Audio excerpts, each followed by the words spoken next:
Thanks to Bespoke Post for sponsoring today's video. Bespoke Post is a monthly membership club that delivers curated boxes of top-notch goods right to your door, tailored to your interests and passion.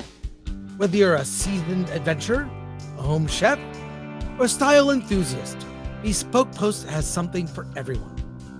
It's completely free to join, and your membership gets you access to stellar discounts across a variety of products. We're talking 30% off or more sometimes. Plus, with each purchase you make, you're supporting small businesses.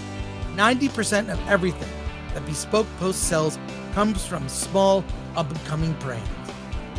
Bespoke Post makes it so easy to discover new products and elevate your everyday life. To get started, take the quiz to personalize your subscription, and they'll handpick the perfect box for you every month. It's like having your own personal shopper, but way cooler. The best part is you only pay for what you need. Each month you'll get a box assigned to you, and before it's shipped, you'll get a preview of what comes inside to decide if you'd like to keep it, swap it for a different box, or skip the month entirely at no charge. It's here. I got it. The Antipasti box has an acacia wood board with 3 handy cheese knives, one for soft cheese, one for firm cheese, and one for hard cheese. We've also got some delicious Coro food salami and Blake Hill onion jam to go with it. Perfect for a tasty and classy cheese board. The Nomad box has lightweight packing cubes with durable ripstop nylon and mesh with snag-free zippers. Designed by Nomadic, these cubes help you maximize suitcase space with a zippered compression system. Available in large, medium, and a special shoe cube that fits up to size 12 shoes. Get 20% off your first monthly shipment. Click the link in the description and enter FD20 at checkout, or go to bespokepost.com/FD20. Thoughts? Well, dude, honestly, I don't trust any numbers, man. We've all seen the Rotten Tomato score, right? Critic score at 96%. Are you shitting me? Are you shitting me? 96%? Well, that's because Disney pays their critics. All critics are all paid off. Yeah, they all got to go to parties and stuff. And critics are paid off. That's how influencer marketing works. So if you are an influencer on Instagram or TikTok or YouTube, you will get paid to be an official Rotten Tomatoes critic, right? A critic, and you're paid basically by these companies to like them. So all of my friends who do cosplay with me, they're basically paid, like all the bigger ones, they're paid by different studios. One in particular to think of was when they did the Madam Web, and they were paid to do advertising for Madam Web, and they got to go to the premiere and watch it, and publicly like, oh, it's so great. In private, they hated it. There isn't a single person I know who liked Madam Web, but these people's entire livelihood is based on what these studios want them to say, and they're being paid to be Rotten Tomatoes critics on top of that. So being a movie critic for like Rotten Tomatoes or something means nothing now because these people are paid to like something. No. Well, as a Rotten Tomatoes Tomatoes contact, how much do they pay? That's I mean, you got $1 million on TikTok. What they don't understand is the audience score is what's the most important. That is what they should be striving for, and they don't care. They've long abandoned the fans, but also like general audiences, they don't care. But like, do you think the general audience member or whatever normie is going to look at that score and not think something's up? So a 96% critics rating and 20% audience rating. I mean, we know what's going on. That might be one of the biggest gaps I've seen on Rotten Tomatoes to date. I have never seen a gap that big. That's what she said. Review bombing.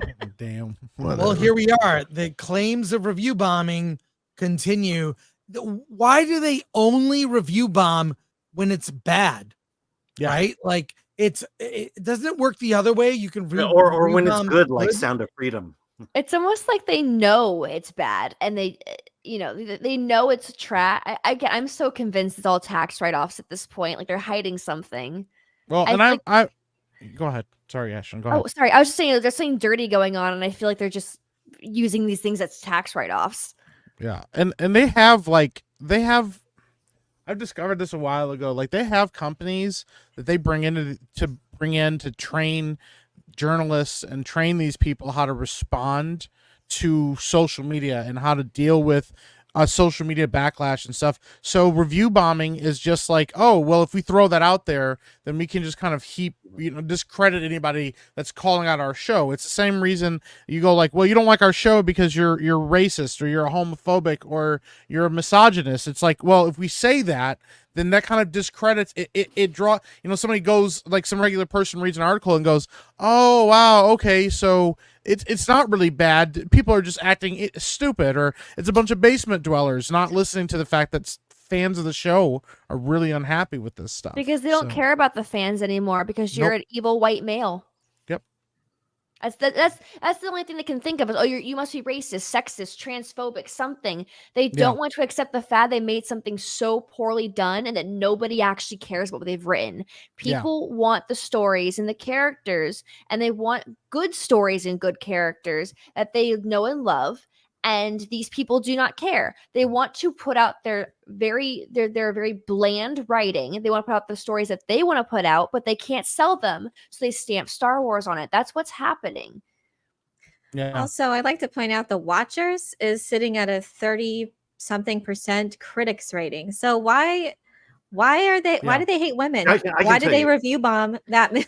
And Watchers was pretty good. It was it's actually female starred, really... female directed. They hate women, obviously. I can tell you this. I think well I will say this about Rotten Tomatoes. I think the movie numbers are generally more accurate than the television numbers. I think television does overwhelmingly positive for studios, that more people are like, the television critics seem to like everything, while I think the movie critics tend to be a little more balanced.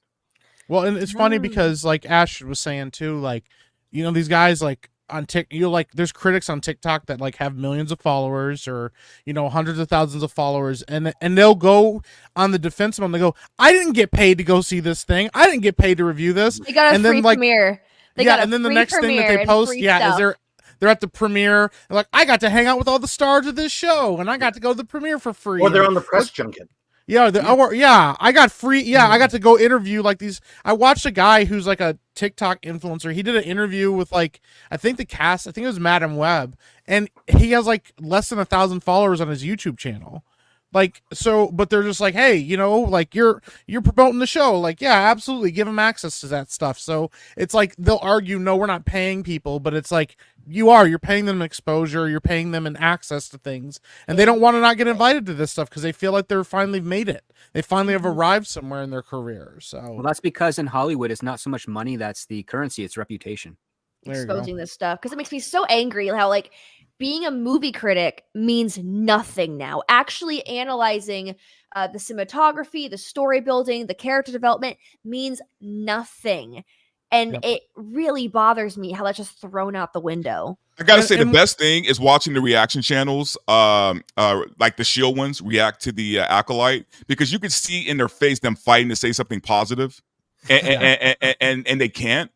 So they talk about the set design or the choreography, like they can't say anything really good about it, but they're trying to, and they have to, but they can't. I recommend doing it because it's hilarious. Well, and the other thing is too, like, and this happens a lot it's a natural part of how social media works, is when you have somebody that has a big fan base, they go and they talk about something and they say, oh, this show's really good. The people that don't like it are just like man babies that live in their parents' basement, or, oh, the people that don't like the show are this or that, and they throw out these terms. When anybody pushes back on them, they don't have to defend themselves. Their fan base will defend them. They will come out, and because the way fan bases work, naturally it's supposed to work like this. They're like an immunity, like immune response to people that are attacking the people that they like. They don't want the people that they like to get attacked. They don't want the people that they like to be discredited, because then that means that they've been misled, and they don't want to be misled by this stuff.